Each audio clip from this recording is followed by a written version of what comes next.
P ദിവ്യ രാജിവെച്ചത് എന്തിനാണ്? ഒന്ന് ചിന്തിച്ചാൽ അത് മനസ്സിലാകും. ഈ അടുത്ത കാലത്ത് അന്തരിച്ച ADM ആയിരുന്ന നവീൻ ബാബു ആത്മഹത്യ ചെയ്തപ്പോൾ ഒരു ആത്മഹത്യാ കുറിപ്പ് പോലും അദ്ദേഹം എഴുതി വെച്ചിട്ടുണ്ടായിരുന്നില്ല. ഒരുപക്ഷെ അയാൾക്ക് ആരെയും കാരണക്കാരനാകാൻ ഇഷ്ടപ്പെടാത്തത് കാരണം തന്നെയായിരിക്കും. എങ്കിലും കണ്ണൂർ ജില്ലാ പ്രസിഡന്റ് ആയിരുന്ന പി ദിവ്യ രാജിവെച്ചു. കാരണം പി ദിവ്യ നടത്തിയ ഒരു അപക്വമായ പ്രസംഗമാണ് ആത്മഹത്യയിലേക്ക് അദ്ദേഹത്തെ നയിച്ചത് എന്നാണ് പൊതുവെ എല്ലാവർക്കും മനസ്സിലാക്കാൻ സാധിച്ചത്.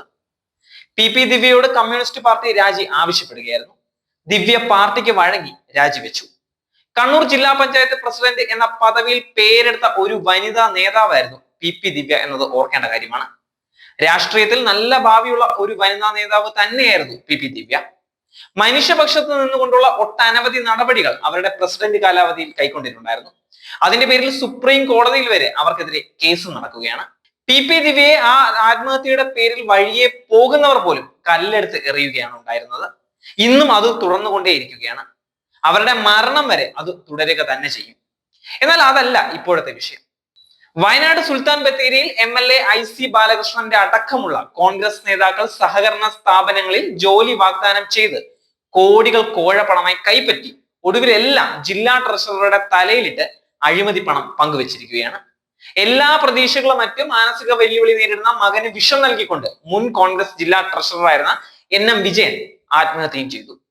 പ്രതിസ്ഥാനത്ത് കോൺഗ്രസ് MLA ആയതുകൊണ്ട് തന്നെ മാധ്യമങ്ങളും വൈകാരിക നിഷ്പക്ഷ സമൂഹവും കണ്ടില്ലെന്ന് നടിച്ചുകൊണ്ട് പിണറായി വിജയനെ സനാതന ധർമ്മം പഠിപ്പിക്കുന്നവരുടെ കൂടെ ഹോയ് വിളിക്കുന്ന തിരക്കിൽ തന്നെയായിരുന്നു. ഇപ്പോൾ കൊല്ലപ്പെട്ട NM വിജയന്റെ ആത്മഹത്യാക്കുറിപ്പ് പുറത്തു വന്നിരിക്കുകയാണ്.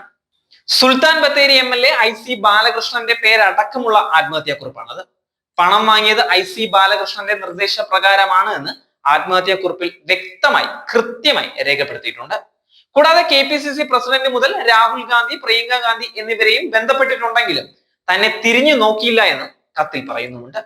ഇത്തരം കേസുകളിലെ ഒരു പ്രധാന തെളിവ് തന്നെയാണ് മരണത്തിലേക്ക് തള്ളിവിട്ടവരുടെ പേരും കാരണവും സാക്ഷ്യപ്പെടുത്തുന്ന ആത്മഹത്യാക്കുറിപ്പ്.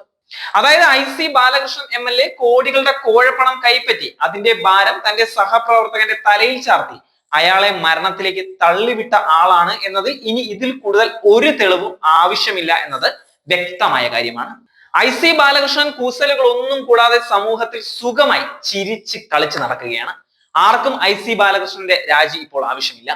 കണ്ണൂർ ജില്ലാ പഞ്ചായത്ത് പ്രസിഡന്റ് ചോര കുടിക്കാൻ നാവ് നീട്ടി നടന്ന മനുഷ്യർക്കൊന്നും വയനാട്ടിലെ കോൺഗ്രസിനെ അടക്കി വാഴുന്ന ഈ MLA കുറിച്ചൊന്നും പറയാൻ പോലുമില്ല. ഇത്തരം ഒരു ആത്മഹത്യാക്കുറിപ്പ് പുറത്തു വന്ന ദിവസം മിനിമം ജനങ്ങളെ ബോധ്യപ്പെടുത്താനെങ്കിലും എന്തെങ്കിലും ചർച്ച ചെയ്യണ്ടേ? അത് നമ്മളതൊന്ന് പ്രതീക്ഷിക്കില്ലേ? എന്നാൽ മനോരമയൊന്നും ഈ വാർത്ത അറിഞ്ഞ മട്ടുപോലുമില്ല. ഇത് വേറെ ഏതോ പാരലൽ യൂണിവേഴ്സിൽ നടക്കുന്നു എന്നത് പോലെയാണ് നമുക്ക് തന്നെ തോന്നിപ്പോകുന്നത്. ഒന്ന് ചിന്തിക്കുക.